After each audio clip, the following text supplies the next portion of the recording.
They call him Seatin, the man of legends. Hello ladies and gentlemen, what is up? It is Seatin here, hello and welcome to Money Making Tips with Seatin, episode number 2. So in this video we're going to be covering the game of supply and demand in regards to rift, foraging, mining, basically getting materials and selling them on the auction house. So we're going to talk about how you can maximize your time efficiently to make sure you're farming the right stuff that's selling well. We're going to talk about why you shouldn't do certain stuff and what stuff you should avoid, like foraging and mining for, and basically cover a few tips here and there.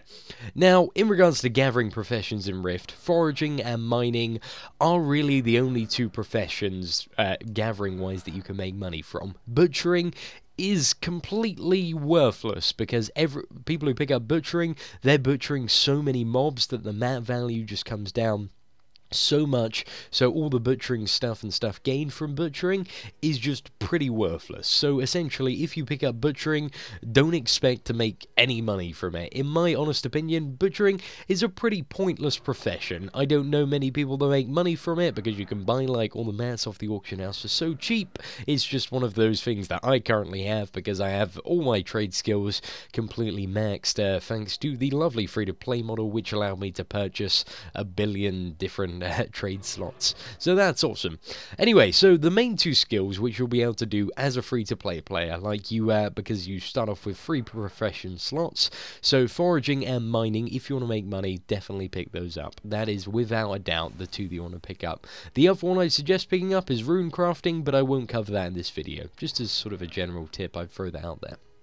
So the game, in regards to making money from foraging and mining, is all around supply and demand for the Storm Legion materials. Now, these change significantly throughout the patch, depending on what materials are needed for what sort of best in slot crafted item, the consumables, the vials. Maybe a world event requires a certain flower or a bit of ore or some timber, and everybody's after that. So you kind of have to play the game of looking at the auction house, seeing what is selling for a lot right now, and then going out and foraging that in the world.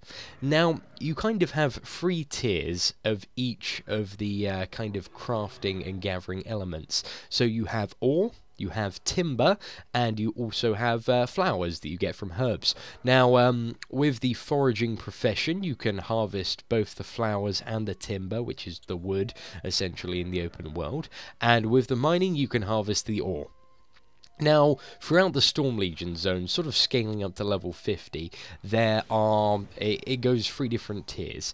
So basically, in the lower areas, for flowers, you're going to have Chimera's Cloak and Linden Timber and also Gantimite Ore. In sort of the middle tier areas, you're going to have Frazzleweed, Elm Lumber and Karthite Ore.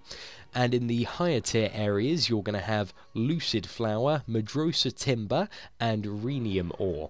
Now, I'll write all the names of those down because, essentially, me just saying them, I might not have pronounced them entirely accurately.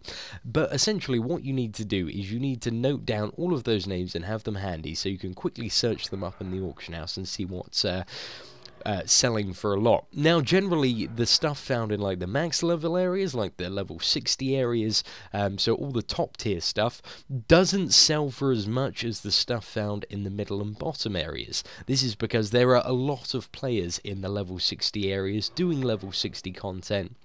So all sort of the various crafting and gathering nodes, they are constantly farmed, whereas in sort of the lower level areas and the middle tier areas, those aren't farmed so much because you can level through the Storm Legion content insanely quickly. So a lot of people don't hang around these areas for long, and also there's not much of an incentive to go back to them once you've actually reached level 60. So this makes people very, very lazy in regards to actually going back to those areas and gathering the crafting materials.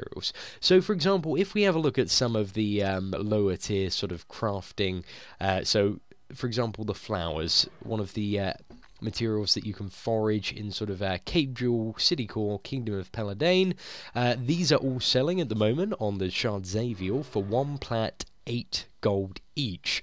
Now, when you pick up a node of flowers, node of Chimera's cloaks even, this has a chance to contain anywhere between 1 and 4 of these, and they are so dense in these areas. Like, literally, you can be in one area and see like 4 or 5 of these nodes around you. So literally, it's like going constantly just walking around just picking up free money. It is amazingly awesome, and these are the lowest price ones. Literally, the price only goes up there, so if you want to haggle the auction house a bit and drive the price up, you do have the option to do that. And then you have alternate stuff like let's have a look at Linden Timber. So that's the lower level timber in the areas, so that's going for 57 gold each, which is still a fairly respectable amount, considering, you know, you could get anywhere between 1 and 4 of them for just clicking on one node. And then let's have a look at Gantimite. So Gantimite bars aren't selling for much, so if I went to the lower level areas, I'd put my main focus on getting as much Chimera's Cloak and Linden Timber as possible. Now let's have a look at the sort of middle tier crafting materials. So we have Linden Timber, which, oh sorry, wait, I'm looking at the wrong one. So we have Elm Timber, which usually sells for quite a bit. That's going for 90 gold a piece. And then we have Frazzleweed, which is one of the flowers that you forage in the middle tier areas. So that's going for 50 gold each.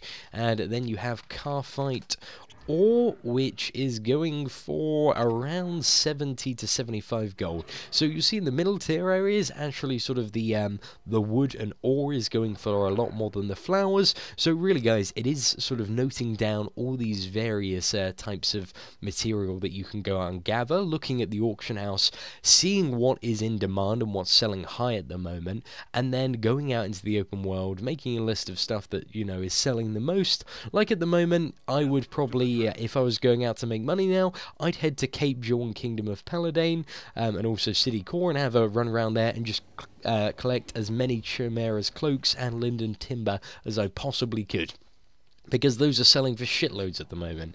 So this is a fairly quick and cheap way to get money. I mean, the only downside to it is you initially do have to level foraging and mining, which can take a few hours to do, but it's definitely worth it, because you're always going to have sort of that option of money on tap if you need it. Like, if I probably spent the next hour or so harvesting in Cape Jule, City Core, and Kingdom of Pelladane, I'm fairly confident I could make anywhere between sort of 300 to 700 plat, maybe more, doubtfully less, unless I was really, really unlucky with certain things to do. So I don't think I explained most of that terribly well, so I'm gonna put sort of the name of all the various crafting materials that you can farm in the open world in the description of this video. Have a look at them, and remember, guys, it is a game of supply and demand. Find out what people are demanding and what they're paying for it, and meet that demand. Go out and farm what they're looking for, and bring it back to the auction house, sell it for fat stacks, get rich, and just have the time of your life. Thank you once again for watching, ladies and gentlemen. I hope you learned a thing or two, and take care.